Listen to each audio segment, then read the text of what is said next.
right. Hello, good evening, everyone. Sorry. This is a lot louder than I thought here. My name is Leah Blau. I am a board member of Forward Kenosha, and we would like to thank everybody for coming to attend our Sheriff's Candidates Forum.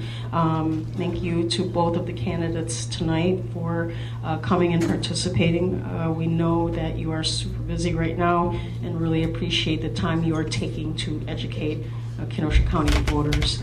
Tonight's forum is going to be moderated by Lenai Quinta. He is a Kenosha native and is the host of Community Matters on public radio, WGTD, and this show explores issues of importance to southeastern Wisconsin. And Len will go ahead and introduce the candidates. Thank you. All right, who won the coin toss? It's all right, okay, that means that... He wants to go last. Want to go, so you're going to give the second opening statement? Yeah. Right? And Sheriff Beth. So that means in the closing statement, I go last. Right. All right. All right, I'm going to quickly sum... Hold on. They need to use the mic that's up there while they're speaking. Oh, yeah. Nope. We have two mics here, folks.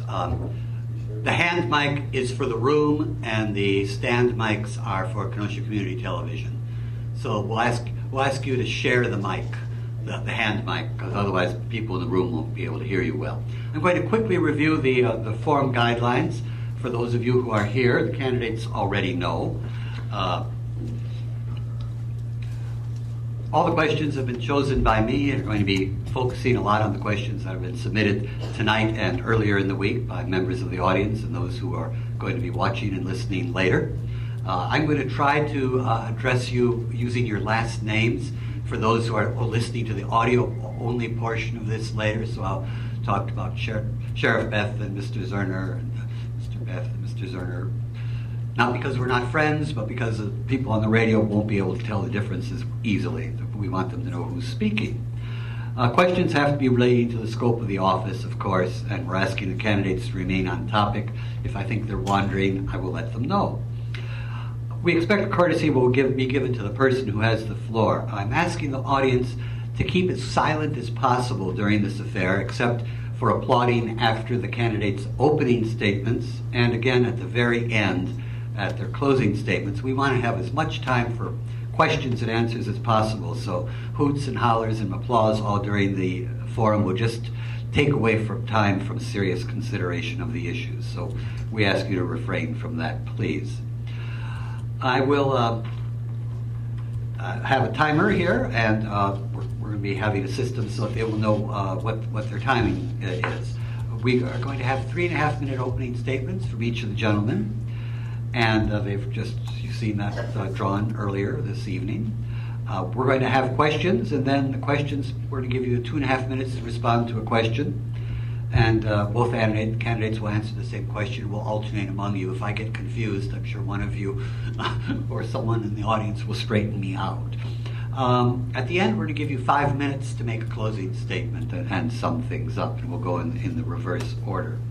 So we are going to start with Sheriff Beth. Instead of trying to introduce each candidate's qualifications, we're going to let the candidates speak for themselves. So we're going to let Sheriff Beth open with your 3.5-minute opening statement. Sheriff Beth. Thank you. Green button. Press the button. Should have a green light. You have a green light? Test? Yeah, that's working. Okay. All right, thank you. We'll start now. All right, I'm David Beth, and I've been the sheriff for 36 years. I've been in the sheriff's department for 36 years and sheriff for 16. And I've done a lot of different roles on the sheriff's department. And let's see. Started off on patrol and went to work with Naval Intelligence for 2 years buying drugs. Went to the DARE program in 1989. I taught the DARE program, brought that to Kenosha County in 1989. Taught about 10,000 students the DARE program.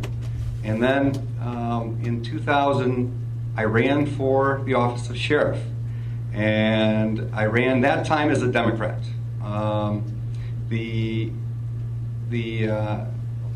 and I believe both of us have changed parties, but there's a difference. And in 2002, I switched from a Democrat to Republican. I found that was a better fit for me, and the people and the beliefs were a better fit for me. And I was very proud that I ran as a Democrat, and I was very proud that I ran as a Republican, and I've held that ever since. I've not once, since I've changed, told anyone I'm a Republican, but I'm still a Democrat. So I think it's, as far as integrity and honesty, the office of sheriff, those are huge. And being what you say you are is a major part of being the sheriff. Not running in a different party and saying you're something different. The office of sheriff is very global. By the statute of the state of Wisconsin, the sheriff is supposed to appear, has to work 1 day a year. I have far exceeded that. The office of sheriff does many, many things. We're in charge of patrol, detentions. The K-Dog unit, the drug unit, it's a consortium of the Kenosha Police Department and also the Twin Lakes Police Department and the Sheriff's Department. The tactical team is run by the Sheriff's Office. We have the Marine unit. We have many, many moving parts. Our jail is actually the second largest jail in the state of Wisconsin. Not exactly something to be proud of, but it's a fact. And since I took office, our local population has held the same. Different programming that we've done inside the jail, different programs that the courts have done, the district attorney has done, have been working. And they are keeping people from coming back into our jail. Today we have a little over 800 inmates, and our local population is about 480, and just kind of shooting from the hip on that one. That number is actually less than it was when I took office in 2003. So all the programs we're doing in the jail are working. They're making a difference. Since I took office, we have grown the federal inmate program. We've brought in, you're waving at me, is that the reason? Yeah, that's fine. My time's up? Yeah. Okay. Thank you. We'll get more and deeper into those credentials in a little bit. Mr. Zoerner. Good evening. It's on. I'd like to thank Forward Kenosha for holding this event and for all of you for showing up tonight. Thank you so much. Over my professional law enforcement career, I've been blessed to serve the citizens of this country at the White House and throughout the country as a United States Marine. I came home to serve my community, and I'm doing so now as a sergeant on the Kenosha County Sheriff's Office. Early in my career, I found empathy for victims. I wanted to do more. It wasn't long after that I was invited to join the board of directors for Women and Children's Horizons. I jumped at that chance. I've been on that board for 15 years. The mission's so important, I've never considered getting off of it. I have two sisters that have both been victims of physical and sexual violence. I won't say idle others while violence is being done against anyone. I'm a certified law enforcement instructor by the Wisconsin Law Enforcement Standards Board. I teach in the criminal justice program at Gateway Technical College. I teach our student recruits how to stay safe, how to keep our community safe, how to keep you and your family safe. I'm very proud of a progressive message that I teach those kids. They're very young, I say kids, but they're very young adults. My students understand how volatile our communities are currently and how being part of the problem is so important and what they're able to do as police officers to help that mission. As a deputy, I served as a school resource officer at Wilmot Union High School. Some of those people are here tonight. Thank you for staying with me. This may be the most important time I've spent professionally, keeping those students and the staff safe. It's like a small community of 1,100 people, almost 1,200 sometimes. I work with school administrators and the staff to develop training protocols for school shootings. I train the entire student body and staff repeatedly on how to facilitate those protocols safely. It was extremely important, and it went well. The opioid crisis, it's not going away. The epidemic is going to take monumental collaboration. Collectively, we're going to have to organize ourselves, cross-train, work with all the different entities. Just kind of discussed that with Mr. I pointed before this, how a collaboration can be effective, and it has been in this community in many ways. We can beat this epidemic, but only as a team. The sheriff alluded to integrity in his introduction, talking about my party change. Well, I've made that party change just as he did, and it's going to work for me, and it's working very well. I've met with many unions, labor groups, chiefs of police have endorsed me, firefighters, fire unions, UAW, AFL-CIO, municipal administrators, and school administrators. And I believe this is due to a career of protecting families, doing well with the community, and getting results. I want to be part of your team as the Sheriff of Kenosha County. I've prepared myself for it. I have the professional community support to be successful. And I'm asking you to support me as Sheriff. I'm looking forward to this forum. Thank you.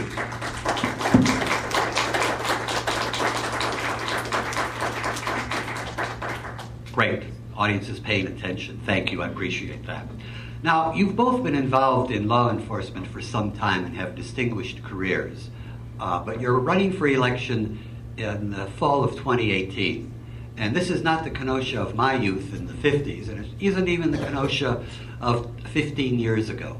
Lots is changing.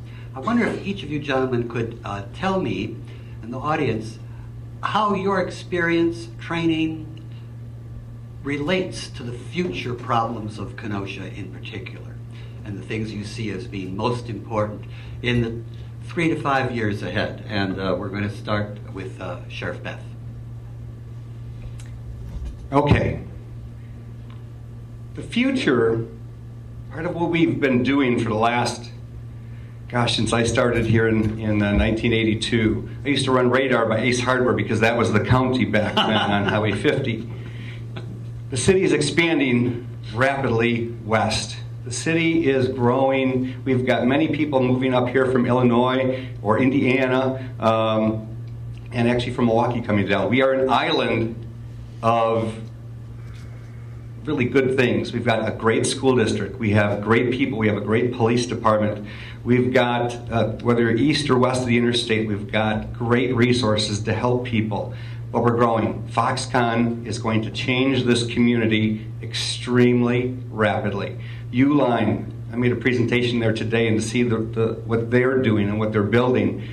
The people are moving here. It's going to change dramatically. The growth that we're going to have as far as calls for service, as far as building houses, the traffic, accidents, drugs coming in our community. We already know that we have some gang members that come up from Chicago and they try to do some damage here. They've done that before. We have got to be responsive to everything that's happening. We've been working very hard with the district attorney's office, the county executive's office, the county health department toward the opiate crisis. And we're working very hard to try to get people who are addicted. The opiate crisis isn't something we're going to arrest our way out of or incarcerate our way out of. And we've been working very much toward getting the help they need, rather than arresting people for opiate issues, getting them the help they need, getting them to the resources, I guess, that can help them. We now carry Narcan in our cars. We also have a Vivitrol program inside our jail, and as they come out, to help reduce their need for heroin. So there's a lot of things we need to accomplish. We need to keep working with the schools. The sheriff is responsible for every single school district in its county, and I've been doing that. Every letter, every grant that they got, I was part of. I signed their letter. Many of the schools that were there, get 2.5 minutes or 3 minutes? All right, got it. I'm done. I'll cover that one later. Thank you. All right. Mr. Zoerner, what about relating to the future? Thank you. what parts of my experience and training are going to help us solve problems of the future. As I described in my introduction, I'm a certified trainer for the state of Wisconsin Law Enforcement Standards Board, and we focus on this in the academy and in the training for the young adults, young officers. As everyone here knows, the opioid crisis is tremendous, and it is still debilitating our community and taking our lives.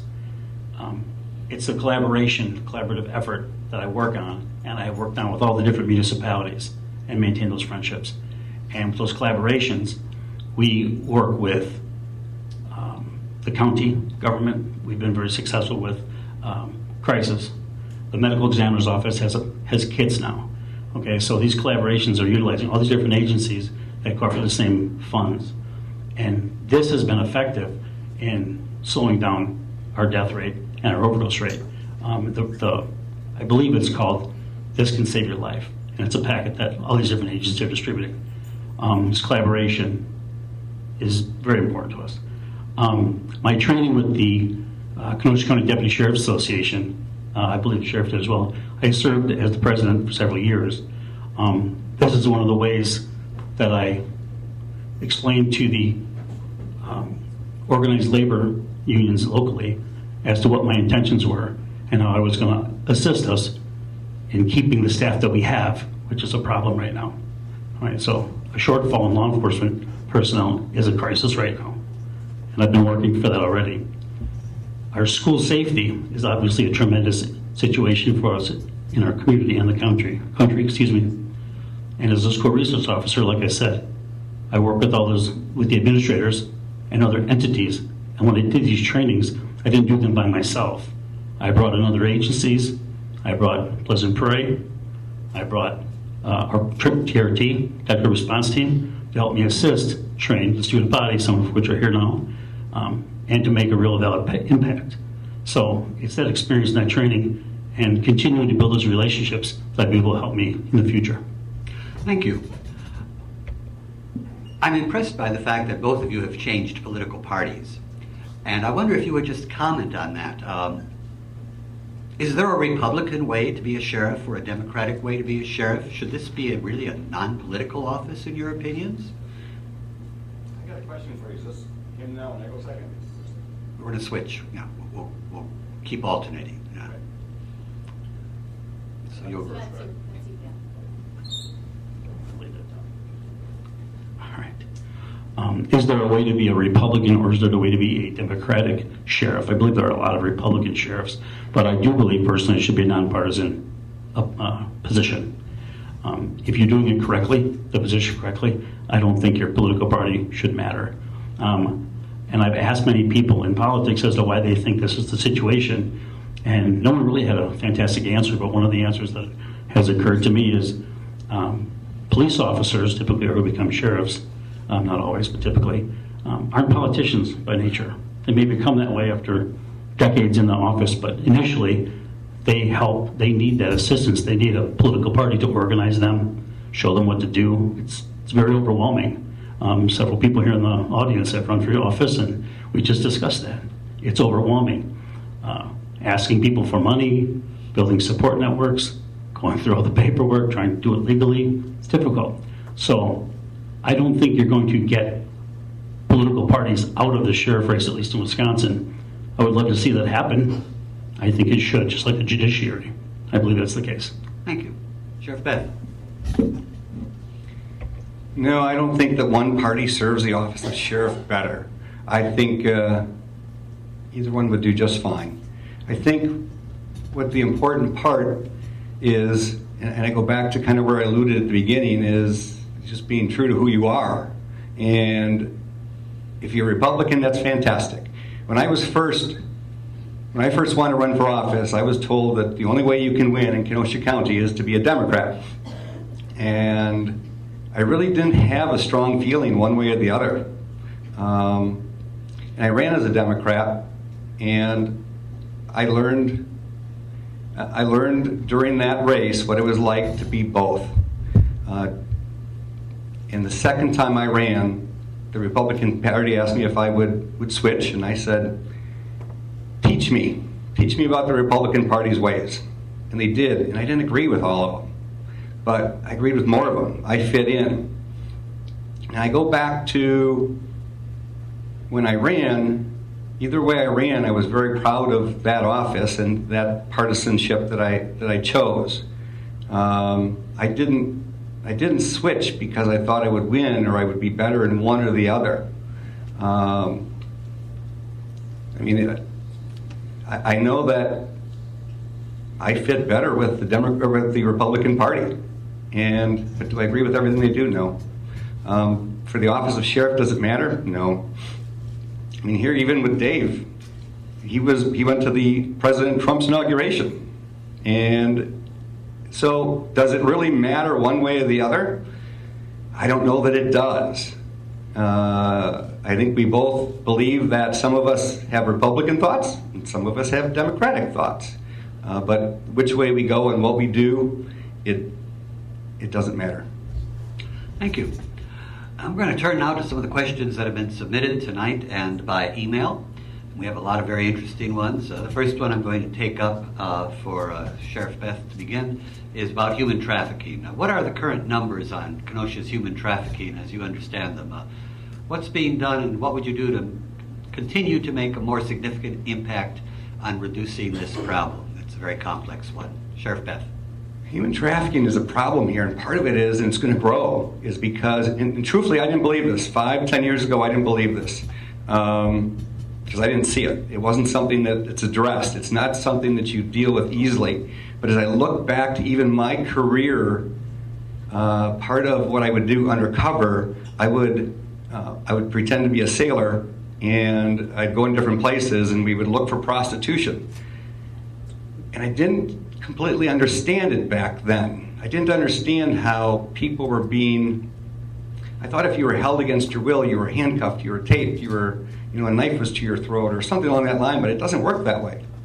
And I've learned a lot. The hotels, the internet, and the ability to, and a lot of it is sex trafficking around here. We have caught people for labor, and we've caught people in trucks coming up the interstate. So we do have to deal with that, but I think one of our biggest issues as far as human trafficking is sex trafficking. And with Foxconn and all the growth that's going on around here, it's going to get worse. We're going to have construction workers that are close, going to be staying in our hotels, they're going to be renting apartments. And whether we want to believe it or not, which I struggled at the beginning, that also brings in human trafficking. The truck stops. I hear that our truck stops around here, and really more in Racine, have people that go more door to door to the trucks. So the way we deal with it, we have detectives, we work with Pleasant Prairie, we work with the Kenosha Police Department to do sting operations. And part of the struggle is when we find these people, when we talk to them, when we arrest them, they're not as cooperative as I would think they would be. I would think that anyone that was caught in a human trafficking ring would ask for more assistance, and they don't. A lot of times they disappear, so it's a struggle. So keeping up the enforcement, keeping up what we're doing inside our own county and working with other counties and trying to do the sting operations, I think is what we got to do. Mr. Zoerner. You asked initially for human trafficking numbers. I don't have specific numbers for human trafficking. I've been to several events over the last 6 months. And we train it very little at the department. It's difficult. Budget dollars are very short for in-service training. We have done some human trafficking in service a few years ago, but it's been a little while. As a board member of Women and Children's Horizon, I was able to bring our Hispanic advocate forward to assist in our training, and she provided training for us for all the departments in the county through our in-service at Gateway, which was fantastic. And what we learned, I started training this in my Introduction to Criminal Justice classes at Gateway, so I got more of an interest in it and a little bit better resource, actually. Some of the academic resources were pretty good. So it puts us onto the internet.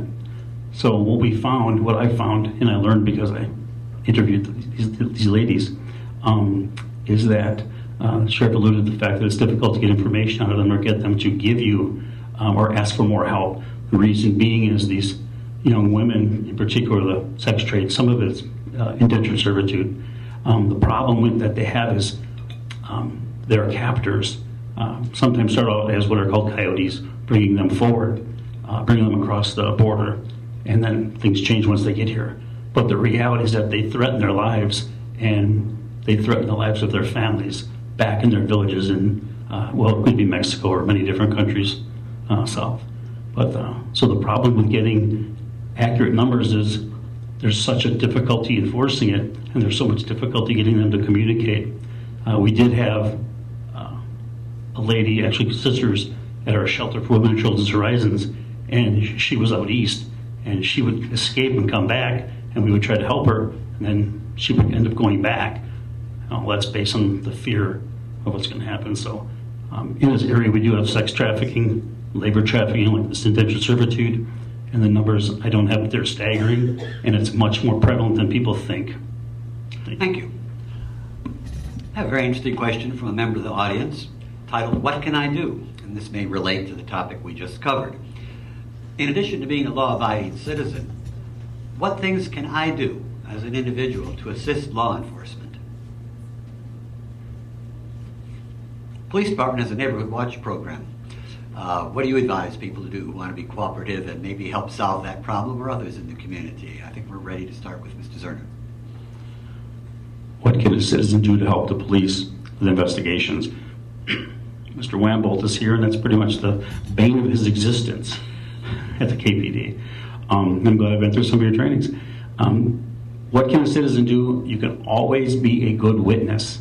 I advocate for people to be witnesses and pay attention and take photographs and have surveillance cameras at your home and your business.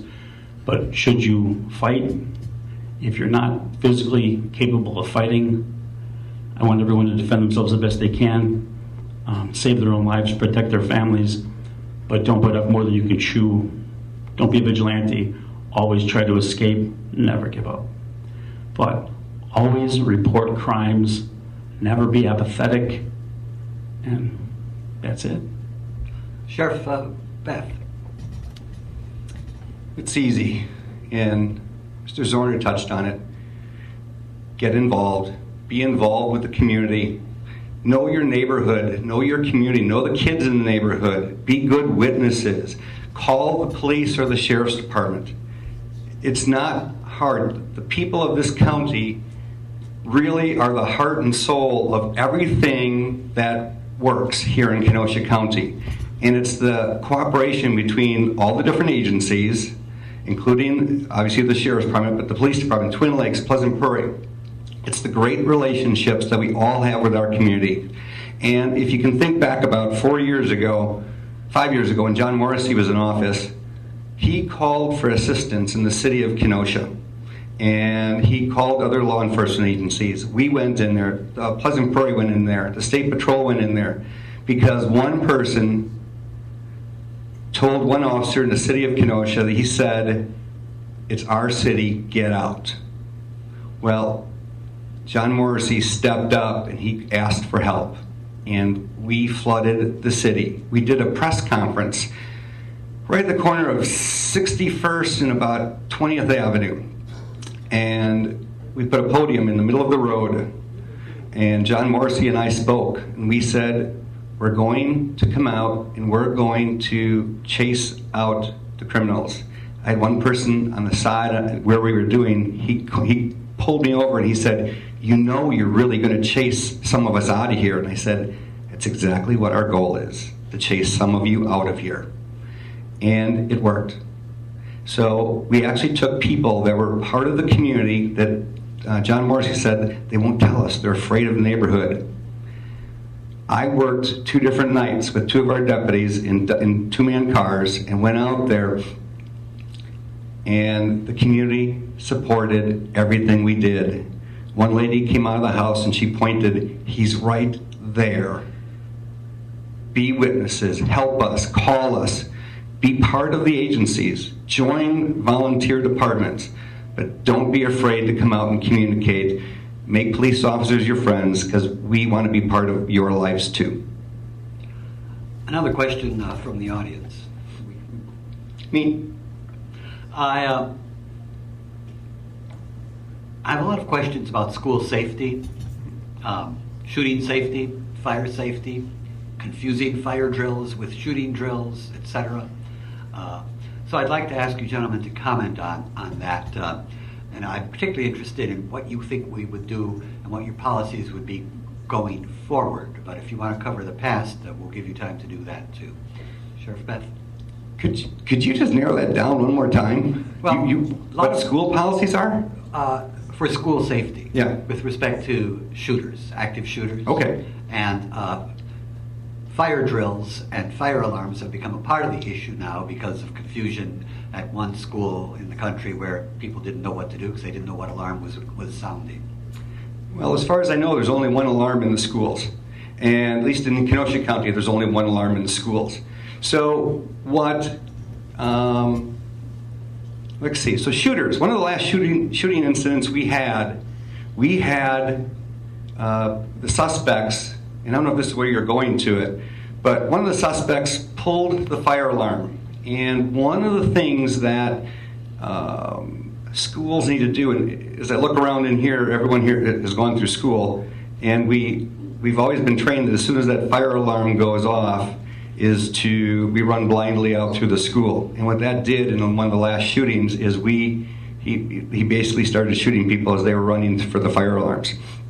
So what each school has to do is come up with their own safety plan. And we currently teach Alice. Alice is being taught in all the county schools. I think it's been taught in all the unified schools. And Alice teaches you to think about what's going on. Don't hunker down in your room. Don't think that you're safe because you close the door and you pile your kids in the corner of the room. Because what they found in almost all the shootings is when they did that, the intruders came in and they shot people that were just sitting there like you know, they're just sitting there. So Alice teaches you to fight back, to think about what the situation is. Can you escape? Can you get out a window? Is there people at the other end of the building? Then you can get your class out. If they're coming into your room, can you fight? Can you throw books? There's teachers that I know that have baseball bats in their closets. But fight back. And part of the entire drill is to think about what could happen, what's out there, what are the risks. So each school has to come up with their own plan of what they think they should do. And what they also teach in Alice is that no two situations are alike. In Alice, they actually give demonstrations of, okay, if you go into the corner of the room and hide, someone comes in and they shoot you all. What happens if you fight back? What happens if you do something different? So Alice has been a very, very good program to teach all of our schools. Mr. Zoerner. Thank you. The Alice training has been very good. It does give you many options, and it does make the students think. The way it's taught in several sections is great. One builds on the next. I think the fire drill that you alluded to was when Sheriff Beth sent a fire drill email or message rather to all the school administrators asking that they change the way they respond to active shooters or their drills. Perhaps pull the fire alarm, have them hunker down, whatever the situation was. The problem was that he didn't address that with any of the school administrators or fire safety professionals, the fire chief, and some of the responses from some of the fire safety people was that even the smallest fire that we had just had recently in the city, the school was so full of toxic materials, if the students had stayed, that there would have been some catastrophic outcomes from that situation. Personally, I am a school safety professional. I was at Wilmot for 4 years of my career, and I had opposing opinions with the school administration there because it's a rural school sometimes. For the thought of saving money, I was propositioned with, don't you think we could get rid of the deputy? Do we really need to have you in the school? And I would say, absolutely, you need to be in the school and you need more people in the school. And they would look at me like I was out of my mind. And now as things have progressed and school safety is at the forefront of our minds again, thank goodness, here we are trying to come up with ways, and in the media we're talking about arming teachers, which I'm not a proponent of, but schools do have, like the sheriff said, schools have to come up with their own plans, and if you're a school administrator and you have multiple people in your school that possibly are a good candidate for assisting, maybe they could receive more training. Reference, when I was at school, we did run self-defense classes and train fighting techniques with some students and staff. There's a lot of ways to help, but absolutely, you have to stick up for yourself and protect your building. Thank you. Sheriff Beth, do you have a response to that? I did first.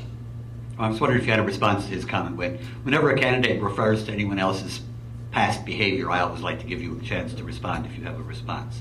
What about teachers being armed? How about a quick response from each of you? Should we be training our teachers to shoot people when there's a shooter in the school? How do you feel about that movement? Go ahead. Question is, how do we feel about teachers being armed, potentially injecting more weapons into possibly a volatile situation? So much to be determined, or so much to be considered when you're talking about doing that. Would I be a proponent of a teacher being armed? Only if that teacher was highly trained, not necessarily, but only if that teacher was highly trained. I had a very unique situation at Wilmot. One of my teachers was a combat veteran, lieutenant colonel in the Army. He was the only teacher there that I would have not had any issue with carrying a weapon. That's a very unique situation. Okay, so injecting more weapons into that situation when you have so many students, it seems very unsafe. I think more armed, trained personnel, such as law enforcement. Sheriff Beth, arming teachers? I'm going to agree with Dave. My wife's a teacher, and my wife will come out and shoot trap when we do it, but if the thought of her having a gun in school, she would go into a panic mode. And that is not even a thought on my part that a person like my wife, who I love dearly, should never carry a gun in school. If we had retired law enforcement, or as Dave brought up, an ex-military that went through training, I have no issue with that. It would be, in my world, if I would consider that person to be another law enforcement inside the school, then I'd be okay with that. But there'd have to be a screening process in that. It couldn't just be anyone that wanted to carry a gun in the school. And I don't know what that process would be. It would truly have to, in my world right now, it'd have to be a ex-law enforcement officer that left in good standing. It'd have to be a military person that left in good standing and still goes and does training. Because carrying a weapon is not something that any law enforcement officer takes lightly. When I've been involved in shootings before, and as much as you would like to believe that, and this was out in the field, this was on Highway 50, this was bank robbers, and we were out in the middle of the field, and in that situation, I had tunnel vision. It was the chase on Highway 50. The car went through the ditch, came back around. I shot the driver through the door. He was shooting at me first. But I could not tell you, as I look back at that scene and had to give a statement, if anyone else was coming. So I'm talking about cars coming. So it was a very, very stressful situation. And to have someone who doesn't train, who doesn't use it all the time, I picture that being an extreme problem. Even for law enforcement who do train, who do go out and practice all the time, it's a very stressful situation. And so they would have to be highly trained. Thank you. Now, we've gotten a lot of questions about race relations for this evening, and some of them are pretty detailed. But I'd like to start with one that's rather general. As sheriff, or if you continue as sheriff, what efforts would you implement to improve race relations both within the sheriff's department and throughout Kenosha County? Sheriff Beth. We have a great relationship throughout our department and throughout the county. We have, let me see, One other thing I'd like to do is get more minorities as law enforcement officers, and we're struggling with that. We try to recruit, and we struggle with getting them in there. In our jail, we have less issue. One of the things we find is that people will rather work where they're accustomed to work, where they're accustomed to living. So people who live inside the city are more accustomed to working for a city police department or in the jail, and deputies who maybe lived or grew up in a more rural area. So I like to get a more mix of minorities in our patrol division, and we're actually working on that right now. We have about 400 employees. We have about 130 sworn officers, and we get very few complaints. Most letters, most phone calls that I receive are all compliments, and they're from every race, every religion, and I actually brought some statistics, and I guess I have to go from facts. So far this year, in 2018, our department has written 12,966 citations. 7,900, or 61% of those, are for Caucasians. 62% of those are for males. So the rest of it breaks down into African Americans 26, Hispanics 12%, and the other races are 1. So we have a very good track record of not focusing on any one race that we arrest or cite, and we work well within the city. One thing that I've done is our department has adopted the Frank Neighborhood School, and every year I bring out hundreds of kids to my farm, I feed them, they stay in my house, and we do all kinds of great, wonderful things together for a day on the farm with the Frank kids. Our department has adopted the Wilson School for Christmas. So our inner city schools, our department has been working tremendously to make better lives. Mr. Zoerner. Lynn, can you please repeat the question? What would you be doing in order to improve the relationship with the African American community within the department and within the county? Okay, thank you. And I think touching on the idea of having officers, the composition of the deputies reflect the composition of the community was the intent of the questioner, although the statistics on who gets arrested are very important and revealing as well. Police agencies are supposed to be representative of the community that they serve. That's exactly what you were saying. I think what we need to do as a department is I think we need to solicit the assistance of the agencies in the community. We've seen this recently with the NAACP, CUSH, Hope Council, Boys and Girls Club, all coming together, trying to, and well, actually there's some other faith-based organizations as well, and we've seen them come together. And what we need to do as a department is build collaborative, sustainable relationships with our agency and that part of the community. Like I said, I'm a trainer. I think going to those agencies to make them part of our training protocols and our hiring process would be a tremendous movement towards building those relationships. I've reached out to some members of the community, some key figures, and I believe we have some really neat opportunities ahead of us. I know we can't control the budget as much as we can control our innovation, and I think we have some unique opportunities ahead of us. Thank you. What's the role of law enforcement in the situations of racial tension? And I'd like to include in the minority communities not only African Americans, but various Asian communities, various Latino, Hispanic communities, the LGBTQ plus communities, how deputies deal with situations and how they're trained to be sensitive or not to the issues involved is important. And we have questioners who'd like to know what you would like to do in the future to make whatever situation we have now even better. I think we're with Mr. Zoerner next. Race relations and how to improve them within the community, not just the first situation we discussed, but moving forward. Again, I think we need to do very specific training in the academy, what we train. I'm sorry to keep going back to that, but it's very much relevant. We put the 8 officers in very specific scenarios, in very specific situations. These are students. And we make them live through them. And they have to do role playing in addition to being the officer.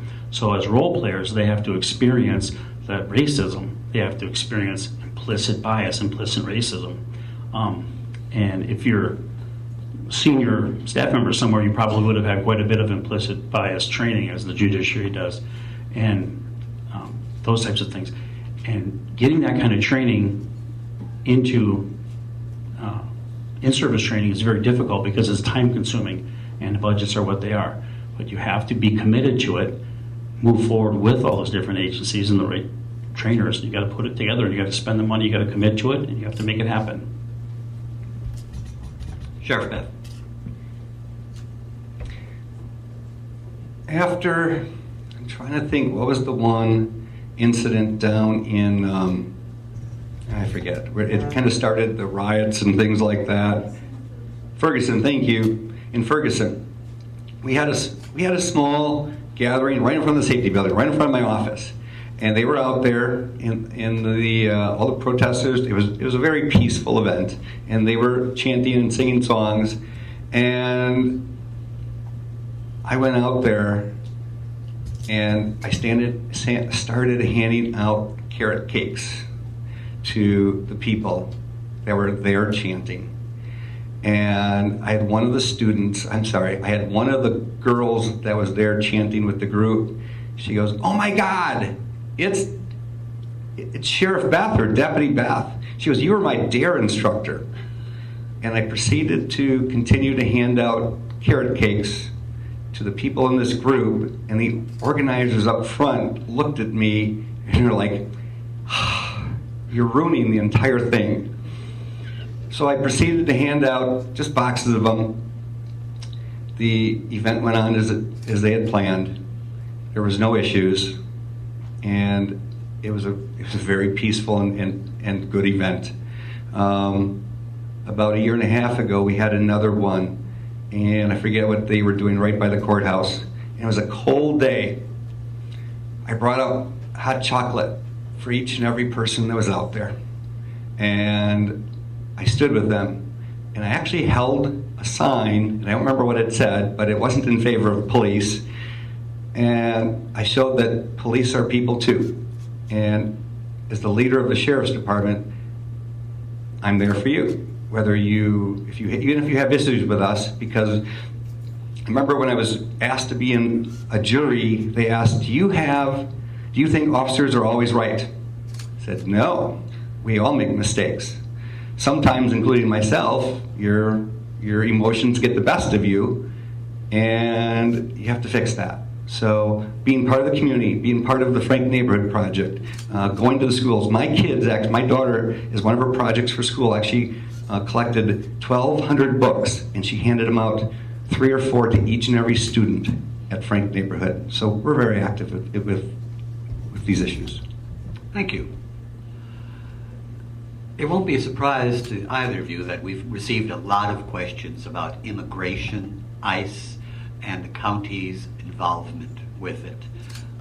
As I'm sure both of you gentlemen are aware, the ACLU of Wisconsin came out with a report at the end of July this summer, which took a very dim view of how well prepared county sheriff's departments were prepared to deal with the serious issues involved. They pointed out that only 2 counties in Wisconsin, Dodge County and Kenosha, currently lease out parts of the jails to ICE as immigrant detention facilities. We know that this is an economic value to the county. Do you feel that this is the business of Kenosha County? What's your feeling about how this should go in the future? Is it just about the money? I think we're up with I'm first. So the question is, should we hold ICE detainees? Is that the proper role for us to be doing? Yes. The federal government holds detainees, and detainees are people that are waiting to get deported. Each and every one of the detainees we have in our detention center have committed crimes, and they're waiting to get deported by the federal government.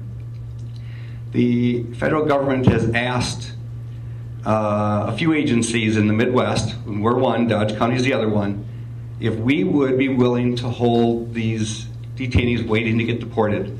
They aren't inmates. They've already served their time. Some have served their time for various crimes. But there's no one in our jail that hasn't committed a crime, and the federal government has determined that they need to be deported back to the country they come, no matter what country it is. We're kind of like the United Nations. We have got people from all over the world in Kenosha County Jail, in our detention center, that are waiting to get deported back to their country. And we didn't arrest these people initially. Well, some maybe we did. Some maybe we sent to jail because they did some crime here. But most of them come from other parts of the Midwest, and we hold them. We have, since I took office, generated over $85 million. And is it a business? It is. And we treat these people with respect. We offer them the ability to have classes and training and do what they actually have more opportunities than our local population does. And the federal government is going to put them someplace. And as far as I'm concerned, I'm going to offset our tax dollars by holding these people waiting to get deported to other countries. And if you really think about how far $85 million goes for the Sheriff's Department, it's huge. It has created very good jobs. It has offset law enforcement officers. It has put more deputies on the road. It has done great things for this county, and anybody who lives in Kenosha County has benefited many, many times over. Thank you. Mr. Zoerner. Thank you. The idea of $85 million, I'd like to know exactly how that's broken down. And I'd like to give the mic back to the sheriff after I state this. $85 million, is that all profit? Or do we have expense incurred from that $85 million? Have we spent $85 million on Kenosha County's law enforcement? Or have we taken care of the detainees and what's left over? Are you done with your 2.5 minutes? I am not. Okay. I've been to several immigration information sessions, and the sheriff said that everybody's is waiting to be deported. Not all of them get deported. Some of them stay because of credible fears at home, at war in their countries, or if someone is a viable threat to that person. We do not participate in a particular program of going out and searching out the detainees, but we do house them. We've housed up over 300 at a time during my tenure here. What I do at the sheriff's office is I facilitate a lot of these federal contracts. I deal with immigration all day long. We move these detainees to and from Milwaukee and Chicago every day in the AM and in the evening. We make trips out to Gary, Indiana, Rockford, Illinois for the federal flights, hundreds a week. So when I go to these programs and I hear these people talk about their situations, it's offensive to hear the sheriff talk about how these people have so many opportunities. They don't have that many opportunities. We have a family-based immigration. A lot of people talk about the children being taken away from their parents, and I actually have contacts with immigration. I contact them and find out what's going on because I see the news and I want to know the truth. And they say, don't put me in the paper. Don't put my name on this. We talk about the truth. The reality is that we have family-based immigration, and people want to take the children, and they can't do that. It has to be a family member, and sometimes these family members do have crimes, and that is why they're held. I would like to know about the $85 million. Your response, Sheriff Beth? No. Okay. No response. There's one other issue or two that the ACLU report mentioned. They mentioned Kenosha County 2 other times in their report, and it had to do with not having policies, clear policies. They said that Kenosha County is one of 29 counties that has no policy at all dealing with detainers. That is, whether or not an ICE detainer has or does not have a judicial warrant. And they also said that Kenosha County, along with 34 others, have no policy with respect to questioning individuals with regard to their immigration status. Do you think we should have such a policy, or is there a policy that is formal or informal in your department that you have or would advocate that wasn't reflected in this study? I think we're ready to start with Mr. Zoerner. Reference whether or not our detainer policy is clear. I work with this every day. I don't have a policy based on this detainer status that we work with every day. What we do is if there's a detainer situation, we get paperwork from immigration continually throughout the day as to where a detainee is going to be housed, as to what agency is going to take custody of that individual, and as to why. There was recently in Milwaukee County, they sent out a press release that they were no longer going to participate in this. And everyone in our office, and this for about 30 minutes, the whole world said, oh, they're so progressive. Well, the reality of that is that immigration office in Milwaukee is around the corner from the Milwaukee County Jail. And they said they were going to put, literally, it's right there, they were going to put a 3-hour limit on this. And everyone in my office started laughing because they could be over there in 15 minutes to pick up these detainees. So that was very short-lived, good press for Milwaukee County. However, our policy, we deal with this all day long, but we don't have this time limits. Sheriff Beth? I've never heard any information or I've not seen this report on what policies we don't have. So to comment on what we do and what we don't have, I guess I'm at a little bit of a loss. If immigration puts a detainer on somebody that has been arrested for a crime, we'll hold them. That's what we do. You make sure that there's a judicial warrant. I think that's their issue. We don't bring anybody in unless we have, unless they've committed a crime. So I don't know. We don't. The other issue is whether or not you ask people their immigration status. I don't know that anyone's. I can't say what every single one of our deputies or police officers do, but I don't know that anyone that's ever done it. I know that the federal government had said in the past they opened it up for anyone who wants to do training and be part of their sting operations. We don't have time. We have no burning desire to do that. We've got so many other things to do. We go out and enforce the laws are there. If someone, whether they are here legally or illegally, if they commit a crime, we will pursue them in the exact same fashion. So it really doesn't matter to anyone that I've ever talked to in a department if I don't know that that's an issue. Do we report? We report. We report every single person that comes into our jail facility that if they've been arrested. It's mandated by the federal law. So they get FBI numbers, so we do report. Thank you. It probably won't surprise either of you to know that we've also gotten a lot of questions about the jail and the staff at the jail. And the story is that we're getting all sorts of emails from people saying that jail staff are going to be forced to work a 12-hour schedule starting in January that employees are not happy with. I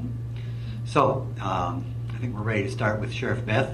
I'd love to answer this one. This apparently is your policy, so do you want to defend it and explain what it really is? I'd love to explain it. Since Act 10, the jail doesn't have a union. So what I did is I created the jail work group. In the jail work group, I take a person from each and every shift to be a representative, including for 2 facilities, first, second, and third. I take a booking clerk, I take a cook, and I take the jail captain, the chief deputy, and the 2 lieutenants for each facility. And that jail group helps us to come up with ways to make things better. And because of that jail group and me pushing a year and a half ago, the county did a study and they got a $2 raise. Some people want to have pink hair, and that's what they brought forward. I said, let's have pink hair. Do nails. This is what we're kind of down to. And every time in the last year and a half, we had several that have quit, and it's always been the schedule. Every time we have a jail work group meeting, which is about every 3 months, they always bring up, let's have a new schedule. So with this jail work group, we came up with an idea, and we pitched it to them, and we said, we can make this work. So this entire jail work group is sitting there, and we told them, what about this? 12-hour days, you work in a 14-day period, you work 7 days, you're off every other weekend. It's going to eliminate most all the overtime. And this jail work group, with their representatives, their people, voted unanimously to put this into policy. So with them, I told them, I said, if you guys ever have issue with any of this stuff, you want me to be the bad guy? They said, no, we like this. The jail work group is the ones that went out and said, let's do this. When I stood up and presented this about 2 weeks ago, they stood with me. They were the representatives. They answered the questions, the people of the jail work group. Most, 95% of the people are thrilled about this because now, every other weekend, they're going to be off. 7 out of 14 days, they're off. Every half the holidays, they're going to be off. There's going to be almost no forced overtime. It's going to eliminate forced overtime, 2 or 3 shifts at our jail every single day. This has almost all, except a few, and I can picture them. I can picture who they are. They don't like it. Everyone else does. And it's going to give them the opportunities they've never had in this position. And they're the ones that voted unanimously, and we said, let's make it work. Mr. Zoerner. Thank you.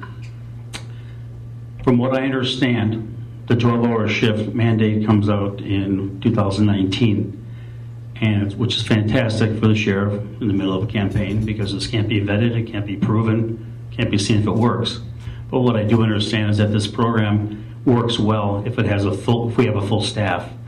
We do not have close to a full staff. We are short on personnel.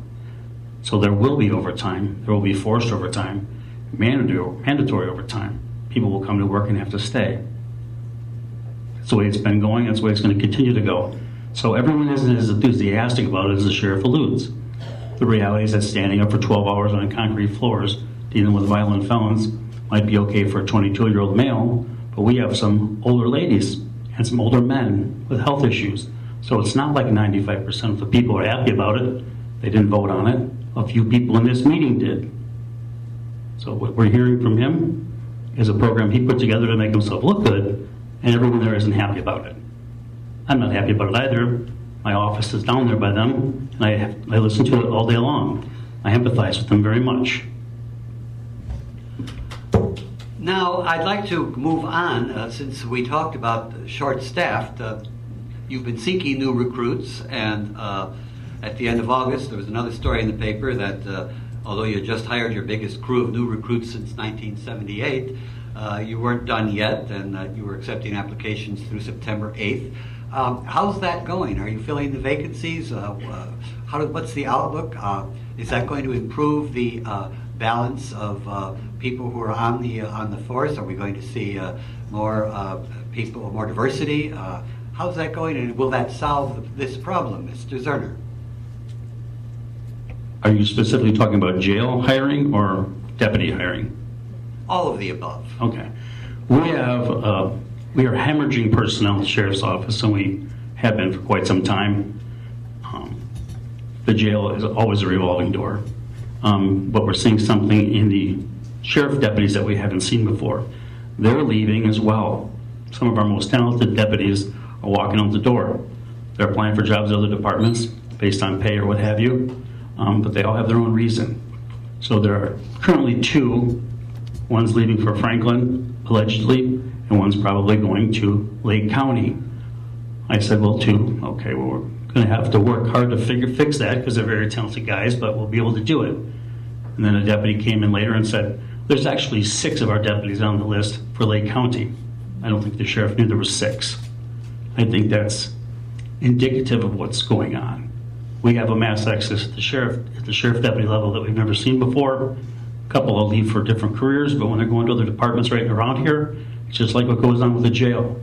We train them, we run all kinds of special programs to get more bodies in there, and as soon as they're trained, they're working for Racine County. So, although we are continually hiring, we're continually losing as well. Thank you. I guess he doesn't realize that in our jail we're only one person down right now. We're basically at full staff in our jail facilities.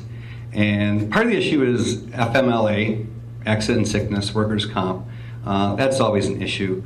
We were able to rethink that today's generation is different than some of the older people that are here. There's a few people in this room that have been in their jobs for decades. And some of our younger ones, they don't have, I guess when I got this job, I thought I'm going to be here forever till I retire. I thought of retirement. I thought of a lot of different things. The new generation really doesn't always think like that.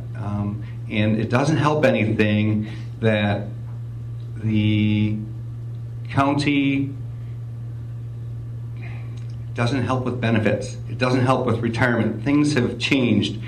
Law enforcement, I was at a meeting with Gateway today, and every agency at the table today, whether they were in Walworth County, Racine County, or Kenosha County, we're all facing the exact same things. Hundreds of people used to apply when I was a deputy sheriff. We had 146 people apply a couple weeks ago and tested 65. And people are very transient. Our list used to last 18 months. Our list from May lasted, we're just testing again. So the current atmosphere of law enforcement in the area, in the country, doesn't lead the average person coming out of school and college to want to be a deputy or a police officer. And I've never heard anyone say as they're going through school, I want to be a jailer when I grow up. It doesn't happen. It is a demanding spot. It's a difficult spot. It's a decent spot. It's a good paying spot. But for a lot of people, it's a stepping stone toward law enforcement. And we lose a lot of people. And we actually just changed our civil service ordinance to give them a step up to hire them into our department. And actually what we're doing. So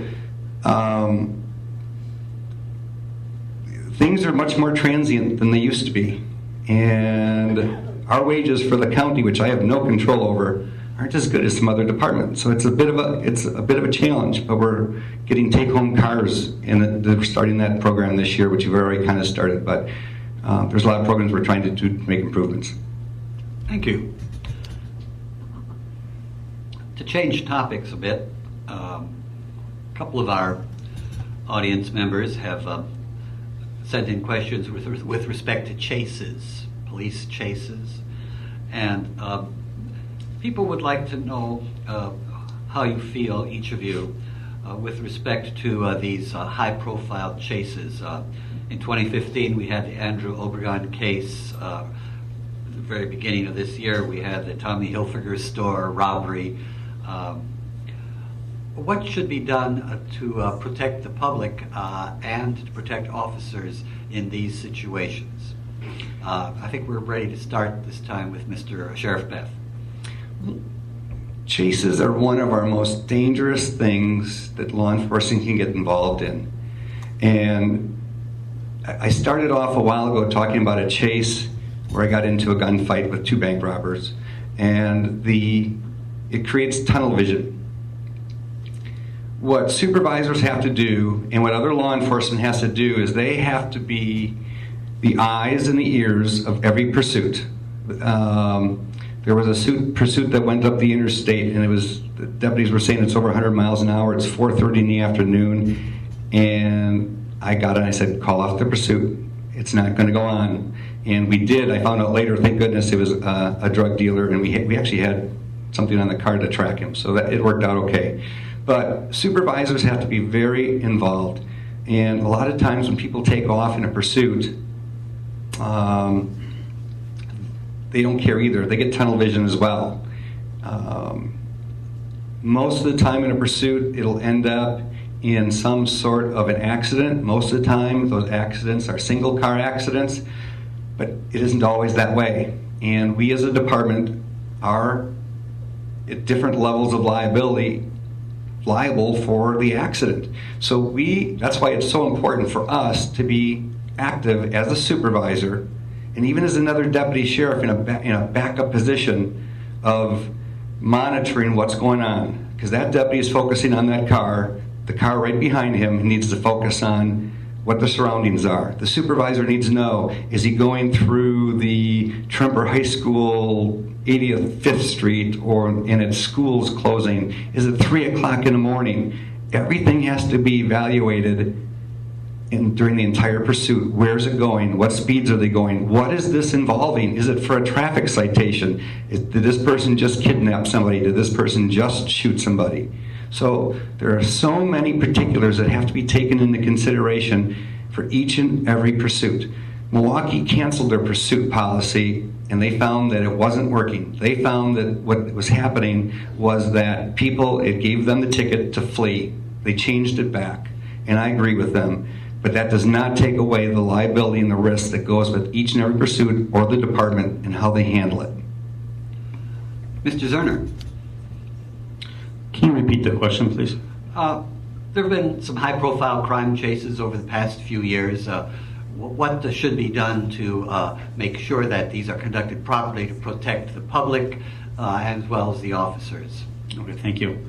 We discussed this in the forum we had earlier. We had a similar question, but it was basically on hot pursuit.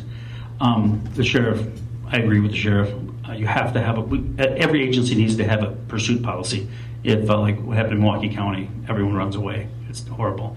I have been a supervisor on patrol, and unfortunately for my deputies that I worked with, I'm not a big fan of high-speed chases.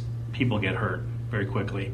But like I've said before, everything is relative. So as the sheriff alluded to, what is the chase for? What probable cause does the deputy have? Is it just for traffic? What time of day is it? Where are we? You know, when I worked third shift patrol and I was in several high-speed chases, it was the middle of the night. So that's a little bit different set of circumstances than in the city during the day. So I agree with the sheriff on this. You have to be very cognizant of the fact of what's going on around you. It sounds like you both believe that supervision and training are extremely important, and I mean real-time supervision at the beginning and during every moment of the pursuit. Is that correct? How do you train people to do that, Sheriff Beth? What kind of a process do you? I just wanted to follow up. I don't care who answers first on this one. How do you train people to do that? To make sure it happens. We train It's easy to say, supervigilance. Every deputy on the road understands supervigilance. You have to be completely cognizant of what's going on around you. That's one of the reasons the supervisors have to overwatch what's going on. On our monitors right in the sergeant's office, if there's not a supervisor on the road, which isn't very common, you can see when a squad is running, or when a squad is traveling down the highway, you can see the speed of that squad right on top of the vehicle. So the supervisor has pretty realistic data right there. All right, and all the deputies understand supervigilance. However, as the sheriff alluded to, tunnel vision, that happens during a chase. So supervisors have to stay on top of it. The deputies that are patrolling nearby that chase get into the pursuit also, and then the person chasing the first vehicle stops calling out the second vehicle, starts doing radio traffic, so the person pursuing right behind that car can focus on that one car. Sheriff Beth, you want to follow up on how you actually make this happen and improve that control process? One thing we've been doing over the last few years is adding one sergeant to first, second, and third shifts. This gives us the opportunity to have a sergeant on the road or a lieutenant on the road. And it also, they have monitors in the offices. When they're not by their desk, they carry their portable radios and they listen. Dispatch is very aware of, obviously dispatch is very aware of a pursuit that's going on. So what they would do, as soon as a pursuit would start, they would call or they would get on the radio to make sure that the supervisor is aware of it, and they make notification, and the supervisor starts monitoring it and starts asking the particulars of it. The dispatchers are also trained to find out information as well. Dispatchers will go, maybe they know the call that already started for service. Maybe they're aware that this was,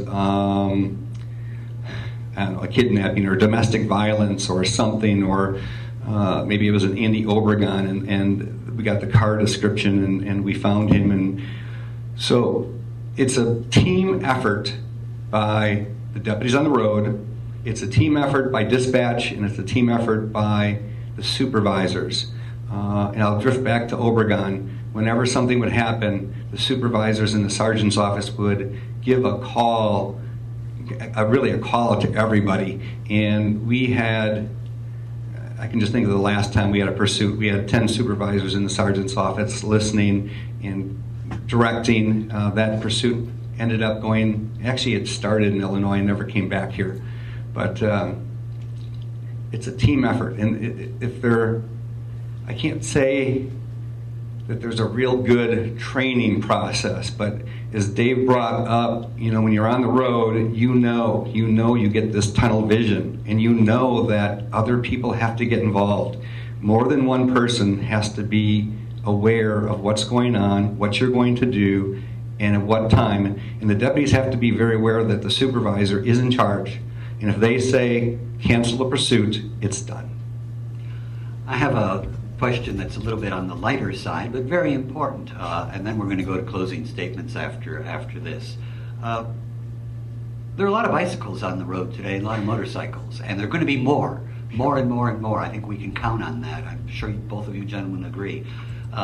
We got some bicycle lanes now. What about bicycle safety, training not only drivers of automobiles and trucks, but also the riders of the bicycles and the motorcycles? What would you recommend that we do in the future to try to improve the safety for these people? Because they're a little more vulnerable. They're not surrounded by steel. I think Sheriff Beth is up. Yeah. I get that question a lot. And most of the time, at least in the county, it's not necessarily the kids that are out there breaking the laws. It's adults that are out there going through stop signs. And that's really one of the big ones that I see is adults. They have the same rules of the road as we have to follow. So when I'm on the radio, or we do, usually the radio, I guess, that is one of the topics that I'll bring up, is bike safety, but they also have to follow the rules. They do a bike race around Blong recreational area, and one thing is I'll stop there and talk to the people there. I said, please enforce, or please tell the people who are racing, they got to follow the rules too. And I can't really think that our deputies give too many people citations for bikes, and I don't really want to see that start. But education, doing trainings, promoting on the radio, promoting it in newspaper articles. Maybe we can get, we work very closely with the media. Maybe we can get TV stations to come down and do a real quick training, we'll do a demonstration of what bike riders need to do too. Whether they actually follow those rules, I don't know. And like I said, a lot of it isn't the kids. It's adults that should know better, and they still do it. Thank you. Mr. Zoerner? Thank you. The bicycles have changed quite a bit over the past decade. So many are motorized. It's not like a moped that you would see purchased from a dealership, but these bicycles are being outfitted with motors. And I'm sure everyone here, if you're driving, you've seen these vehicles fly past you. Obviously, our position in law enforcement isn't legislative. We don't create laws. However, if something could be done about mandating helmets for particular age groups, etc., especially if it's a motorized vehicle. Some of these vehicles have 80cc engines on them and they travel 50 miles an hour, and they are nothing more than a bicycle. That is very dangerous. When I was patrolling about a decade ago, if a motorized vehicle was on the street and didn't have lights, all the working lights, there were a litany of citations. So that's all been decriminalized because of this new industry. So we see how business shapes things. So I'm a tremendous advocate for kids wearing helmets on their bicycles. However, we can't mandate these things. So you as citizens have to do that. You have to make a movement. The sheriff talked about earlier being involved in your community, going to the media. That would be a fantastic idea. I'm all for it, and I see other officers shaking their heads when I talk about those vehicles. They're very scary to me, so I wouldn't let my children drive them. Thank you very much. We're going to ask each candidate now to make their closing statement, and the first closing statement will be given by Mr. Zoerner, and then Sheriff Beth will follow, and I'm going to allow the audience to show their appreciation for these gentlemen throwing their hats in the ring by applauding after each of those closing statements. And we're going to begin with a closing statement from Mr. Zoerner. Why do you want people to vote for you? Thank you. Again, thank you for everyone for coming tonight. Thank you for Forward Kenosha for having the event. Appreciate it. Thank you, Sheriff Beth, for attending. I'd like to thank my wife for putting up with me. This has been very stressful on her, and my mother-in-law as well. Thank you. Service and giving back is a way of life for me. It just comes natural. It always has. As I stated throughout my career, I've worked diligently, go above and beyond. I've always strived to do better. I pushed myself professionally with the teaching, the training, doing presentations, being a volunteer speaker, and I've worked with every agency in the community well. The relationships that I've developed, they're imperative. I think they're going to be imperative in some of the crises that the Sheriff's Department is in. I've been building collaborative relationships a priority, and they're sustaining, they're working. People are still seeking me out. I address that because, as I alluded when I stated in the newspaper when I announced my candidacy, that's not been the case with our current administration. A major endeavor to undertake is going to be rebuilding a mutual respect between the entire community and our law enforcement agency. I've already begun working on that. I've already begun collaborating with some key figures, like I said earlier, and it's working. It's going to be great. $85 million is not the amount of money the Kenosha community has realized. When I gave the sheriff the opportunity to discuss that, he said no comment. I think that's telling. Talked about Obregon several times. We've never really talked about it. Andy Obregon, Susan Obregon, and the relationship the sheriff has with them, I didn't like it at all. The sheriff talked about Andy Obregon on television repeatedly. He said that Andy's not a threat to the community. Well, Andy's a terrible threat to the community. We were pursuing him for homicide. He shot a man in the head. Sitting sheriff of decades says he's not a threat. I didn't understand that. I was exacerbated. What I'd like to do, I'd like to apologize to one of his victims who's here tonight, that she had to endure what she endured. I'm sorry you had to track me down at the county fair. I'm sorry I wasn't more available to you. I'm sorry you've had so many surgeries on your eye and that you've now lost vision in that eye. I felt Andy was a threat the entire time. And for him to say he wasn't a threat was ridiculous. He almost killed that woman just a couple days later. I'm asking you to support me as Kenosha County Sheriff. I will stick up for everybody in this community, not just my friends and family, not just people who look like me, for all of you. That's who I am, and that's what I'm going to do. Please vote for me on November 6th.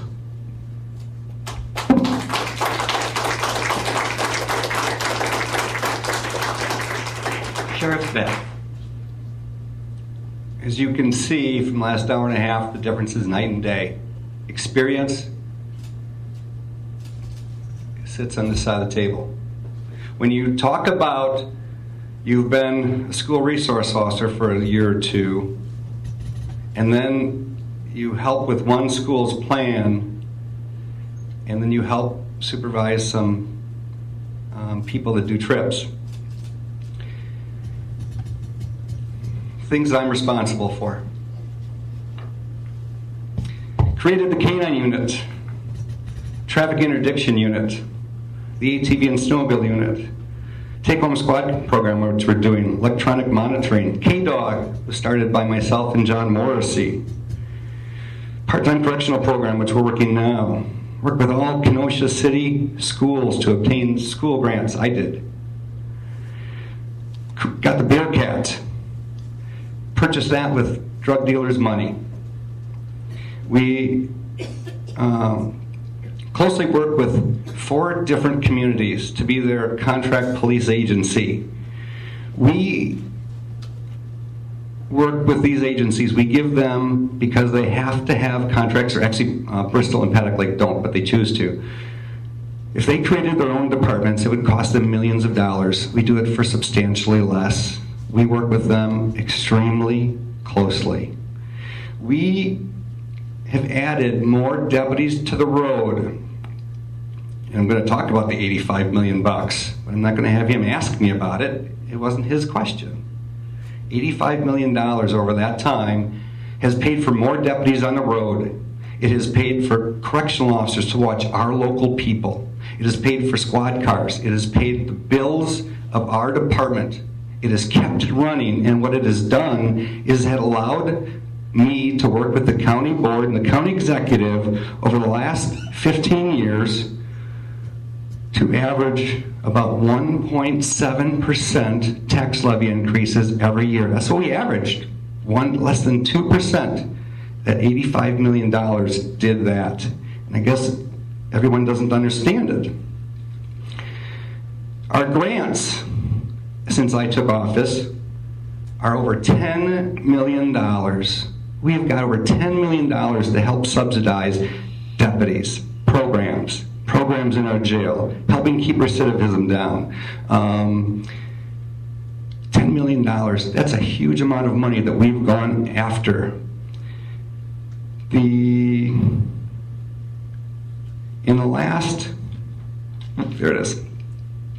Since I took office, we have given back to Kenosha County taxpayers at the end of unspent money $5.249 million.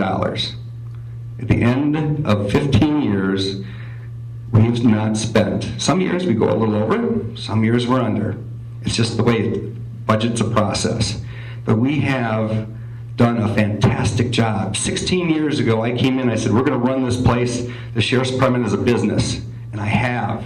I have a small business. And I work it. I work our department.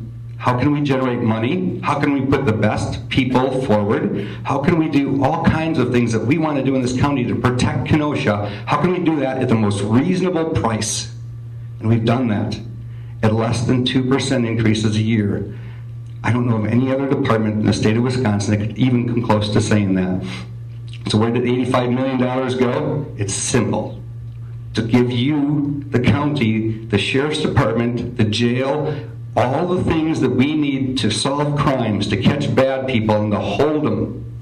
It's to keep all that, and it's to give good jobs to people while they're doing it. We work with, if you talk to any police chief in Kenosha County, they will tell you how close we work together. If you talk to any village or town, they will tell you how closely we all work together. If you talk to the city of Kenosha, talk to the mayor. Mayor says, we get along fantastic with the sheriff and the Sheriff's Department.